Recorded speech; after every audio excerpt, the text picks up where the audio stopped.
നമസ്കാരം. 91 ന്യൂസിലേക്ക് സ്വാഗതം.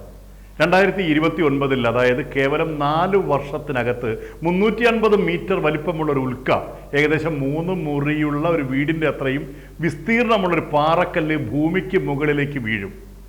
ഇത് കേവലം ഒരു അനുമാനമല്ല, ശാസ്ത്രലോകം തെളിവുകളുടെ അടിസ്ഥാനത്തിൽ സ്ഥാപിച്ചിരിക്കുന്ന ഭീതിയുള്ള ഒരു വാർത്തയാണ്.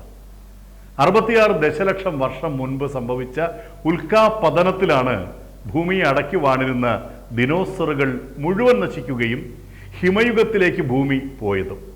ഏതാണ്ട് അന്ന് ഭൂമിയിൽ ഉണ്ടായിരുന്ന 90% ജീവജാലങ്ങളും ഇല്ലാതായി. ചിക്സുലൂബ് എന്ന ചിഹ്നഗ്രഹമാണ് അന്ന് ഭൂമിയിൽ പതിച്ചത്. ഇനി 2029 ഭൂമിയിൽ പതിക്കുന്ന അബോഫിസ് എന്ന ഉൽക്ക ഏതാണ്ട് 20 വർഷം മുൻപ് 2004 വാനനിരീക്ഷകരുടെ കണ്ണിൽപ്പെടുന്നത്. അന്നത് ഭൂമിയിൽ നിന്നും 1.4 കോടി കിലോമീറ്റർ അകലെ കൂടിയാണ് കടന്നുപോയത്. പിന്നീട് ഇതിനെ കണ്ടിട്ടില്ല. 2021 വീണ്ടും ഈ ഉൽക്കയെ കണ്ടു. അപ്പോൾ ഇതിൻ്റെ പാത ദൂരദർശിനിയിൽ കൃത്യമായി പതിഞ്ഞു.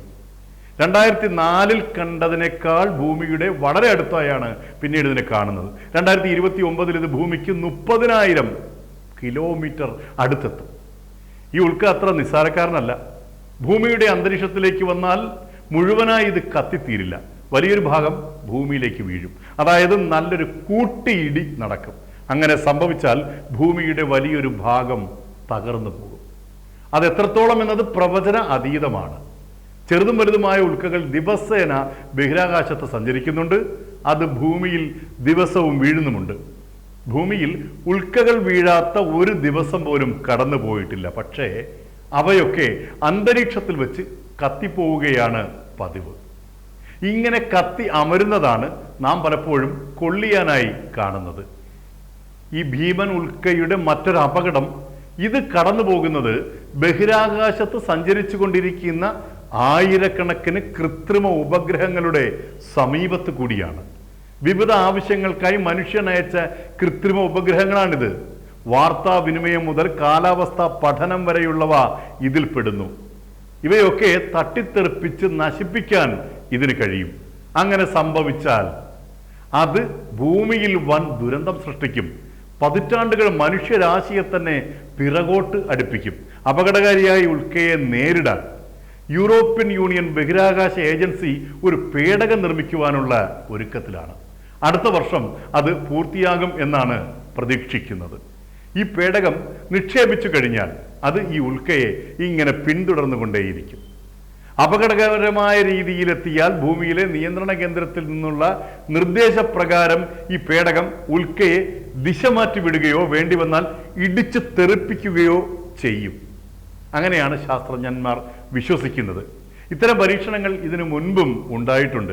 കഴിഞ്ഞ വർഷം ഭൂമിയിൽ നിന്നും 11 ദശലക്ഷം കിലോമീറ്റർ അകലെയുള്ള 160 മീറ്റർ വലിപ്പമുള്ള ഡിമോർഫോസ് എന്ന ചിഹ്നഗ്രഹത്തിൽ നാസയുടെ ഒരു ബഹിരാകാശ പേടകം ഇടിച്ചു കയറി അതിൻ്റെ ദിശ മാറ്റിയിരുന്നു.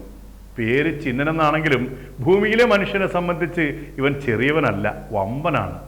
സൂര്യനെ ചുറ്റുന്ന പാറ കഷണങ്ങളോ ലോഹ കഷണങ്ങളോ പോലെയുള്ളവയാണ് ചിഹ്നഗ്രഹങ്ങൾ എന്ന് പറയുന്നത്. 460 ദശലക്ഷം കിലോമീറ്റർ അകലെയുള്ള സൈക്ക് എന്ന ചിഹ്നഗ്രഹത്തിലേക്ക് 2023 ഒക്ടോബറിൽ നാസ അയച്ച സൈക്കി എന്ന പേടകത്തിലേക്കുള്ള ആശയവിനിമയം ലേസർ സിഗ്നൽ വഴി പരീക്ഷിക്കുകയും അത് വിജയമായി മാറുകയും ചെയ്തു. 2029 പേടകം സൈക്ക് ചിഹ്നഗ്രഹത്തിൽ എത്തിച്ചേരുന്നത്. ധാരാളം ലോകസമ്പുഷ്ടമായ ഗ്രഹത്തിൽ നിന്നും മനുഷ്യനാവശ്യമായ പല ധാതുക്കളും ഖനനം ചെയ്തെടുക്കാൻ കഴിയുമെന്നാണ് ശാസ്ത്രലോകം പ്രതീക്ഷിക്കുന്നത്.